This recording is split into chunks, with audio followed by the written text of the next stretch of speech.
The lord. ದೇವರ ಪರಿಶುದ್ಧ ನಾಮಕ್ಕೆ ಸ್ತೋತ್ರವಾಗಲಿ. ಕರ್ತನಲ್ಲಿ ಪ್ರಿಯರೇ, ನಿಮ್ಮೆಲ್ಲರನ್ನು ತಂದೆಯಾದ ದೇವರ ಹೆಸರಿನಲ್ಲಿ ವಂದಿಸಿ ಈ ದಿನದ ವಾಕ್ಯ ಧ್ಯಾನಕ್ಕಾಗಿ ಸ್ವಾಗತಿಸುತ್ತೇನೆ. ತಂದೆಯಾದ ದೇವರ ಕೃಪೆ ನಿಮ್ಮ ಮತ್ತು ನಿಮ್ಮ ಕುಟುಂಬದ ಮೇಲೆ ನಿತ್ಯ ನಿರಂತರವಾಗಿರಲಿ. ಆಮೆನ್.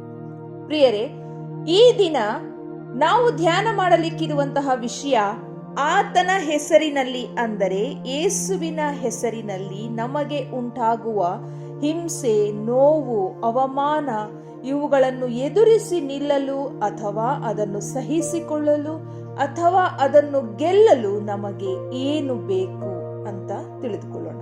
ಯಾಕಂದ್ರೆ ಯೇಸು ಸ್ವಾಮಿ ತಾನೇ ಹೇಳಿದ್ದಾರೆ. ಲೂಕನು ಬರೆದ ಸುವಾರ್ತೆ 21ನೇ ಅಧ್ಯಾಯ 17ನೇ ವಚನದಲ್ಲಿ, ಇದಲ್ಲದೆ ನನ್ನ ಹೆಸರಿನ ನಿಮಿತ್ತ ನಿಮ್ಮನ್ನು ಎಲ್ಲರೂ ಹಗೆ ಮಾಡುವರು ಅಂತ ಬರೆಯಲ್ಪಟ್ಟಿದೆ. ಆತನ ಹೆಸರಿನ ನಿಮಿತ್ತ ಎಲ್ಲರೂ ನಮ್ಮನ್ನು ಹಗೆ ಮಾಡುವರು ಅಂತ ಯೇಸು ಸ್ವಾಮಿ ತಾನೇ ಹೇಳಿದ್ದಾರೆ.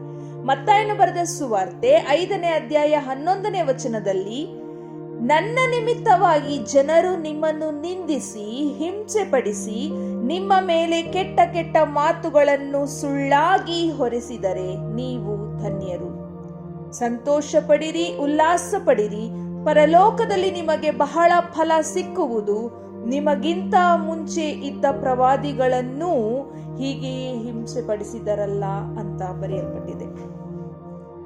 ಯೇಸುಸ್ವಾಮಿಯ ನಿಮಿತ್ತವಾಗಿ, ಆತನ ಹೆಸರಿನ ನಿಮಿತ್ತವಾಗಿ ಆತನವರಾಗಿ ಜೀವಿಸುತ್ತಿರುವಂತಹ ನಮಗೆ ಜನರಿಂದ ಅನೇಕ ಕಷ್ಟಗಳು, ನಿಂದೆ, ನೋವು, ಹಿಂಸೆ, ಅವಮಾನಗಳು ಎದುರಾಗುತ್ತೆ ಅಂತ ಯೇಸುಸ್ವಾಮಿ ತಾನೇ ಮೊದಲೇ ತಿಳಿಸಿಕೊಟ್ಟಿದ್ದಾರೆ. ಆದಾಗ್ಯೂ ಆ ಒಂದು ಕ್ಷಣಗಳಲ್ಲಿ ನೀವು ಸಂತೋಷ ಪಡಿರಿ, ಉಲ್ಲಾಸ ಪಡಿರಿ, ಪರಲೋಕದಲ್ಲಿ ನಿಮಗೆ ಬಹಳ ಫಲ ಸಿಗುತ್ತೆ ಅಂತ ಯೇಸುಸ್ವಾಮಿ ಹೇಳ್ತಾ ಇದ್ದಾರೆ.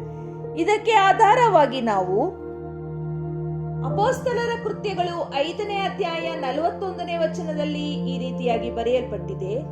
ಅಪೊಸ್ತಲರು ತಾವು ಆ ಹೆಸರಿನ ನಿಮಿತ್ತವಾಗಿ ಅವಮಾನ ಪಡುವುದಕ್ಕೆ ಯೋಗ್ಯರೆನಿಸಿಕೊಂಡೆವೆಂದು ಸಂತೋಷಿಸುತ್ತಾ ಹಿರೀ ಸಭೆಯ ಎದುರಿನಿಂದ ಹೊರಟು ಹೋಗಿ ಪ್ರತಿದಿನ ಎಡಬಿಡದೆ ದೇವಾಲಯದಲ್ಲಿಯೂ ಮನೆ ಮನೆಯಲ್ಲಿಯೂ ಉಪದೇಶ ಮಾಡುತ್ತಾ ಕ್ರಿಸ್ತನಾದ ಯೇಸುವಿನ ವಿಷಯವಾದ ಶುಭ ವರ್ತಮಾನವನ್ನು ಸಾರುತ್ತಾ ಇದ್ದರು. ಪ್ರಿಯರೇ, ಅಲ್ಲಿ ನೋಡ್ರಿ ಬರೆಯಲ್ಪಟ್ಟಿದೆ, ಅಪೊಸ್ತಲರು ಆತನ ಹೆಸರಿನ ನಿಮಿತ್ತವಾಗಿ ಅವಮಾನ ಪಡುವುದಕ್ಕೆ ಯೋಗ್ಯರೆನಿಸಿಕೊಂಡೆವೆಂದು ಅಂತ ಬರೆಯಲ್ಪಟ್ಟಿದೆ. ಆತನ ಹೆಸರಿನ ಮೇಲೆ ಅವಮಾನ ಪಡುವುದಕ್ಕೂ ಯೋಗ್ಯತೆ ಇರಬೇಕು ಅನ್ನೋದು ಅಲ್ಲಿ ಯೇಸುಸ್ವಾಮಿಯ ಶಿಷ್ಯರ ಅಭಿಪ್ರಾಯ. ಕರ್ತನಲ್ಲಿ ಪ್ರಿಯರೇ, ಮತ್ತಾಯ 5:11 ಓದಿದ ಪ್ರಕಾರ, ನನ್ನ ನಿಮಿತ್ತವಾಗಿ ಜನರು ನಿಮ್ಮನ್ನು ನಿಂದಿಸಿ ಹಿಂಸೆ ಪಡಿಸಿ ನಿಮ್ಮ ಮೇಲೆ ಕೆಟ್ಟ ಕೆಟ್ಟ ಮಾತುಗಳನ್ನು ಸುಳ್ಳಾಗಿ ಹೊರಿಸಿದರೆ ನೀವು ಧನ್ಯರು.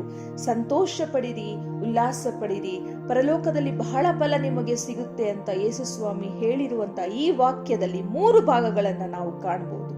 ಮೊದಲನೇದಾಗಿ ಹಿಂಸೆ, ನೋವು, ಅವಮಾನ. ಎರಡನೇದಾಗಿ ಸಂತೋಷ, ಉಲ್ಲಾಸ. ಮೂರನೇದಾಗಿ ಪರಲೋಕದಲ್ಲಿ ಉಂಟಾಗುವಂತಹ ಫಲ. ಪ್ರಿಯರೇ, ಹಿಂಸೆ, ನೋವು, ನಿಂದೆ, ಅವಮಾನ, ಸುಳ್ಳಾದ ಕೆಟ್ಟ ಕೆಟ್ಟ ಆರೋಪ, ಇದನ್ನು ಸಾಮಾನ್ಯ ಮನುಷ್ಯರಾದ ನಾವುಗಳು ಸಾಮಾನ್ಯ ಮಾನುಷ ಜ್ಞಾನದಿಂದ ತಿಳಿದುಕೊಳ್ಳಲು ಅಸಾಧ್ಯ ಮತ್ತು ಅದನ್ನು ತಡೆದುಕೊಳ್ಳುವುದೂ ಸಹ ಅಸಾಧ್ಯ. ಈ ಒಂದು ಸಂದರ್ಭಗಳಲ್ಲಿ ನಾವು ಎಷ್ಟು ಕಣ್ಣೀರ್ ಸುರಿಸ್ತೀವಿ, ಆ ನೋವಿನಿಂದ ಎಷ್ಟೆಲ್ಲ ಪ್ರಾರ್ಥನೆ ಮಾಡ್ತೀವಿ, ಕುಗ್ಗು ಹೋಗ್ತೀವಿ.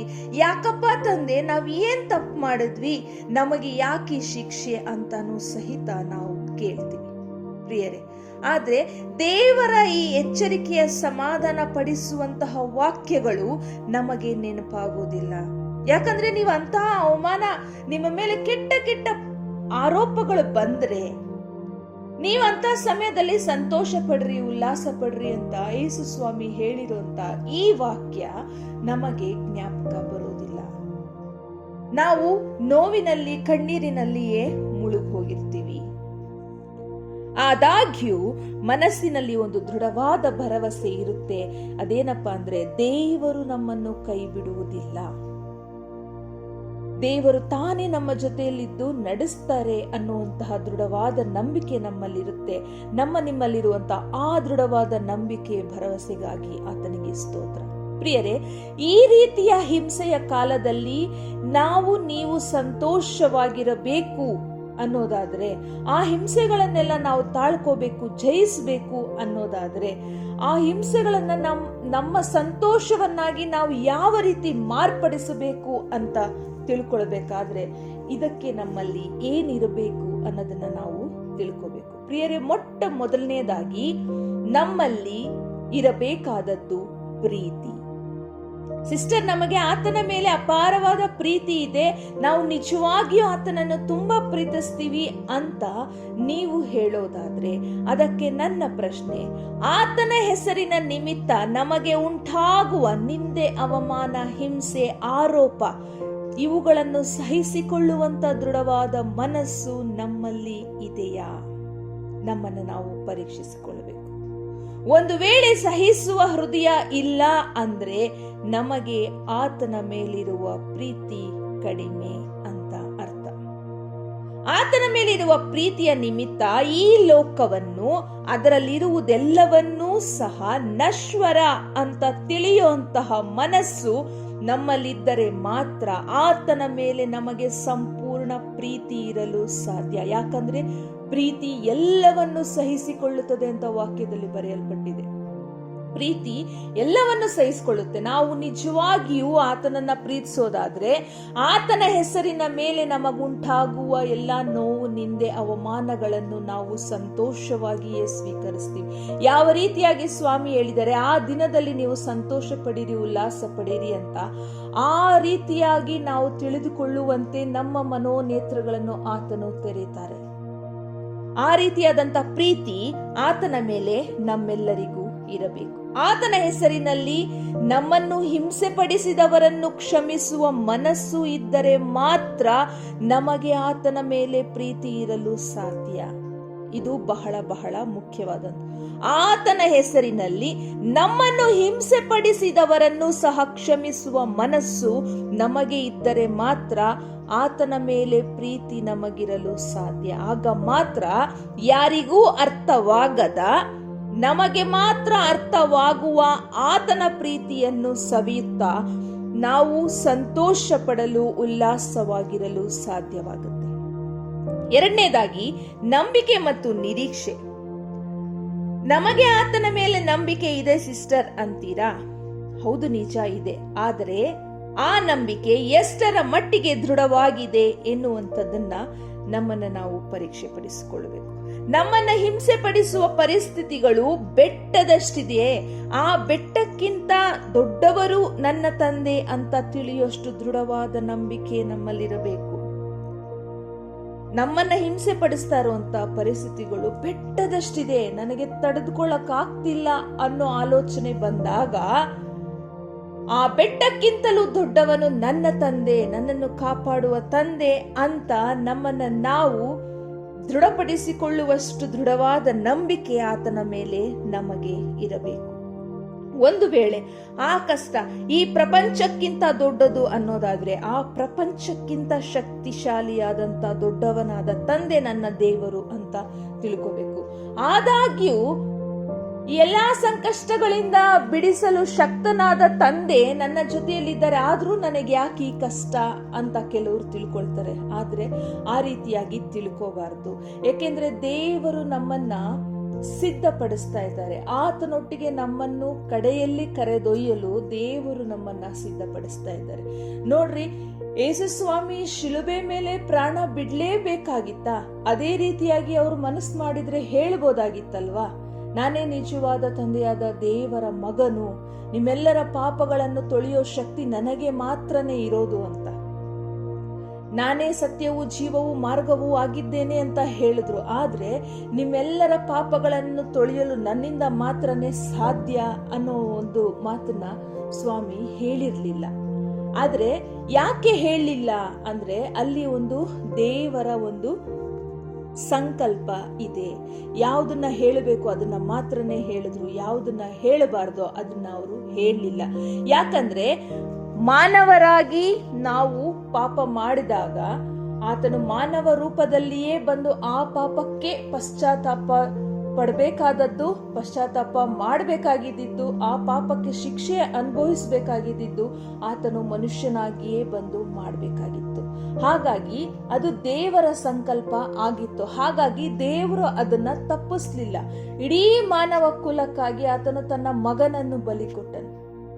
ಹಾಗೆಯೇ ನಾವು ಸಹಿತ ನಮ್ಮನ್ನು ಪ್ರೀತಿಸುವ ದೇವರನ್ನು ಅಂತ್ಯದಲ್ಲಿ ಸೇರಿಕೊಳ್ಳಲು, ಆತನೊಟ್ಟಿಗೆ ನಾವು ಪರಲೋಕಕ್ಕೆ ಒಯ್ಯಲ್ಪಡಲು, ಇಲ್ಲಿ ನಾವು ಈ ರೀತಿಯಾದಂತ ಹಿಂಸೆ, ನೋವು, ಚಿಂತೆಗಳನ್ನ, ಅನೇಕ ರೀತಿಯ ಕಷ್ಟಗಳನ್ನ ಸಹಿಸಿಕೊಂಡು ಅದನ್ನ ದಾಟಿ ಮುಂದೆ ಹೋಗ್ಬೇಕು ಅನ್ನೋದು ನಮ್ಮ ಜೀವಿತದಲ್ಲಿ ತಂದೆಯಾದ ದೇವರ ಚಿತ್ತವಾಗಿದೆ. ಇದು ಆತನ ಸಂಕಲ್ಪವಾಗಿದೆ. ಹಾಗಾಗಿ ಅದನ್ನ ಅರ್ಥ ಮಾಡಿಕೊಂಡು ನಾವು ಅದನ್ನ ಸಂತೋಷವಾಗಿ ಸ್ವೀಕರಿಸುತ್ತಾ ಸದಾ ಆತನೊಟ್ಟಿಗೆ ಪ್ರಾರ್ಥನೆಗಳಲ್ಲಿ ನಾವು ಕಳಿಯಬೇಕಾದದ್ದು ತಂದೆಯಾದ ದೇವರ ಚಿತ್ತವಾಗಿದೆ.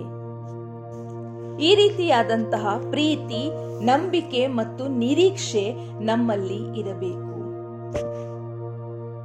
ಆತನ ಹೆಸರಿನಲ್ಲಿ ಈ ಒಂದು ಅವಮಾನವನ್ನು ಪಡುವುದಕ್ಕೆ ಯೋಗ್ಯರೆನಿಸಿಕೊಂಡೆವು ಅಂತ ಆತನ ಶಿಷ್ಯರು ಸಂತೋಷ ಪಟ್ಟರು. ಅದೇ ರೀತಿಯಾಗಿ ನಾವು ಸಹಿತ ತಿಳ್ಕೊಳ್ಳಬೇಕು, ಆತನ ಹೆಸರಿನಲ್ಲಿ ಈ ರೀತಿಯಾದಂತ ನೋವು, ಹಿಂಸೆ, ಅವಮಾನ, ನಿಂದೆ ಪಡುವುದಕ್ಕೆ ಈ ದಿನ ನಾವು ಯೋಗ್ಯರೆಂದೆಣಿಸಲ್ಪಟ್ಟೆವು.